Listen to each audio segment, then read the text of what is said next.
जय शिवराय मित्रांनो, स्वागत आहे तुमचं तुमच्या लाडक्या भावाचं YouTube चॅनल SP टेक मराठीच्या एका नवीन आणि माहितीपूर्ण व्हिडिओमध्ये। मित्रांनो, तुम्हाला माहिती आहे ज्यावेळी आपण YouTube वरती व्हिडिओ अपलोड करतो त्यावेळी एकतर आपण Chrome ब्राउझरचा यूज करतो किंवा आपण आपल्या YouTube ॲप्लिकेशन वरून व्हिडिओ अपलोड करतो। पण मित्रांनो, YouTubeने एक नवीन अपडेट काढलेला आहे जे आपण YouTube चॅनल मॅनेज करण्यासाठी YT स्टुडिओ ॲप्लिकेशनचा यूज करतो। तर मित्रांनो, त्या YT स्टुडिओ ॲप्लिकेशन मधूनच आता तुम्हाला व्हिडिओ जो आहे तो अपलोड करता येणार आहे।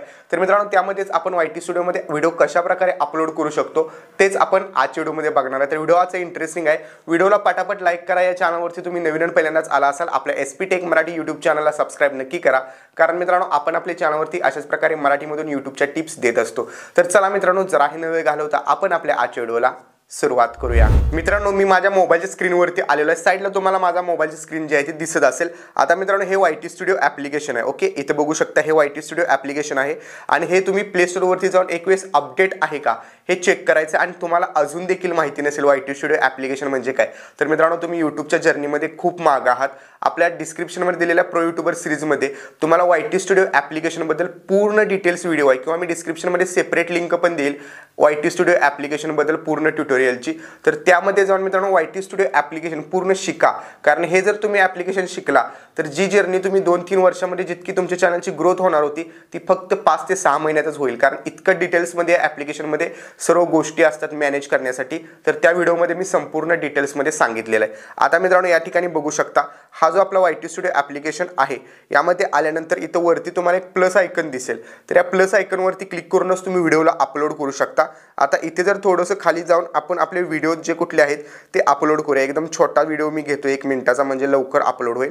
तर इथं यावेळी बघू शकता इथं आल्यानंतर आपल्याला टायटल टाकावं लागतं, जसं आपण यूट्यूबमध्ये करतो सेम तसंच टाकायचं आहे। तर इथं मी डेमो व्हिडिओ असं टायटल टाकतो। ओके, तर डेमो व्हिडिओ टाकल्यानंतर डिस्क्रिप्शनमध्ये पण तुम्ही काही जे लिहायचं असेल ते लिहू शकता। फॉर एक्झाम्पल काही लिहून टाकतो मी। ओके, आणि तर विजिबिलिटी मित्रांनो नेहमी अनलिस्टेड ठेवत चला। ओके, अनलिस्टेड केलेलं आहे मी। त्यानंतर मॉनिटायझेशन सेटिंग आहे, जर तुमचं चॅनल मॉनिटाईज असेल तर डायरेक्टली तुम्ही इथून ऑन करू शकता। आता मित्रांनो, यूट्यूबवरती व्हिडिओ तुम्ही ज्यावेळी सुरुवातीला टाकत होता त्यावेळी इथं मॉनिटायझेशनचं ऑप्शन ऑफ असायचं, म्हणजे मॉनिटायझेशन ऑन करता यायचं नाही यूट्यूबमधून, त्यासाठी परत YT स्टुडिओ ॲप्लिकेशनमध्ये यायला लागायचं।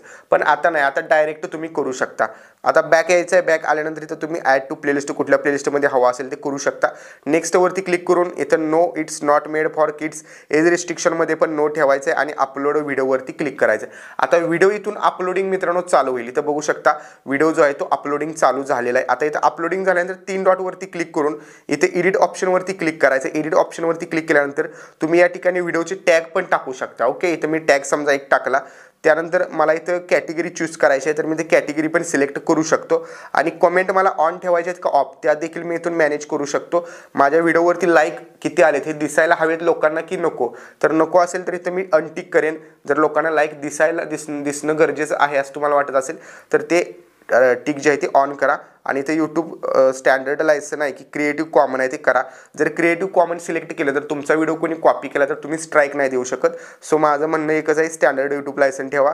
आणि अलाव एम्बेडिंग म्हणजे काय, तुम्ही समजा एखाद्या सोशल मीडियावरती व्हिडिओ पाठवला तर त्याचं लिंक लोडिंग होऊन वरती थंबनेल पण दिसतो, त्याला एम्बेडिंग म्हणतात, आणि ते ऑटोमॅटिक व्हिडिओ प्ले पण व्हायला चालू होतं, तर ते ऑनच ठेवायचं आहे। ओके, आणि नंतर बॅक यायचं आहे। बॅक आल्यानंतर इथं तुम्ही थंबनेल पण तुमचा जो पण आहे तो लावू शकता। या ठिकाणी समजा मी हा थंबनेल लावलेला आहे। थंबनेल लावल्यानंतर मित्रांनो इथं सेव्ह वरती क्लिक केलं तर इथं बघू शकता बरोबर जे आहे ते आपलं अपलोडिंग जे आहे ते झालेलं आहे। आणि बरेच मित्रांनो लोक मला विचारत असतात शेड्यूल कसं लावायचं, आता ते देखील मी या व्हिडिओमध्ये तुम्हाला दाखवतो। तर मित्रांनो, व्हिडिओचं जे आहे ते चेकिंग चालू आहे, पण इथे 3 डॉटवरती क्लिक करून एडिटवरती जायचं आहे। चेकिंग म्हणजे प्रोसेसिंग चालू आहे, कारण अपलोडिंग झालेलं आहे। आता अपलोडिंग झाल्यानंतर तुम्ही शेड्यूल लावू शकता। आता इथं मॉनिटायझेशन ऑन करायचं आहे, ते ऑफ राहिलेलं आहे, तर इथं मी ऑन केलं। आणि इथं विजिबिलिटी जी अनलिस्टेड आहे तिथं गेल्यानंतर तुम्हाला खाली एक शेड्यूल नावाचं पण ऑप्शन भेटेल।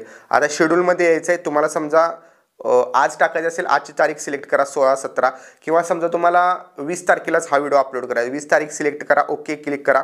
त्यानंतर तुम्हाला किती टाइमला टाकायचं आहे, 20 तारखेला सकाळी टाकायचं आहे की संध्याकाळी, इथं सकाळी टाकायचं असेल AM करा, संध्याकाळी असेल PM करा। समजा मला संध्याकाळी 6:30 टाकायचं आहे, तर इथं मी AMच्या ऐवजी PM करेन आणि ओके करेन। ओके, आणि त्यानंतर बॅक यायचं आहे, सेव्हवरती क्लिक करायचं। 20 फेब्रुवारी 2024ला 6:30 नंतर हा व्हिडिओ माझा यूट्यूबवरती ऑटोमॅटिक लोकांना दिसायला चालू होईल, तोपर्यंत हा व्हिडिओ कुणालाही दिसणार नाही। तर अशा प्रकारे तुम्ही शेड्यूल पण लावू शकता। इथून मी हे डिलीट करून टाकतो। ओके, चॅनलच्या रीचवरती प्रॉब्लेम येईल त्यामुळे। तर मित्रांनो इतकंच होतं या व्हिडिओमध्ये। तर मित्रांनो तुम्हाला समजलं असेल की आपण YT स्टुडिओ ॲप्लिकेशनचा यूज करून यूट्यूबवरती व्हिडिओ कशा प्रकारे अपलोड करू शकतो। व्हिडिओ आजचा कसा वाटला कमेंट करून नक्की सांगा। चॅनलवरती नवीन आणि पहिल्यांदाच आला असेल चॅनलला सबस्क्राइब नक्की करा। सोबतच डिस्क्रिप्शनमध्ये दिलेली प्रो यूट्यूबर सिरीज एक वेळेस नक्की बघा आणि प्रो यूट्यूबर बना। जय हिंद, जय महाराष्ट्र।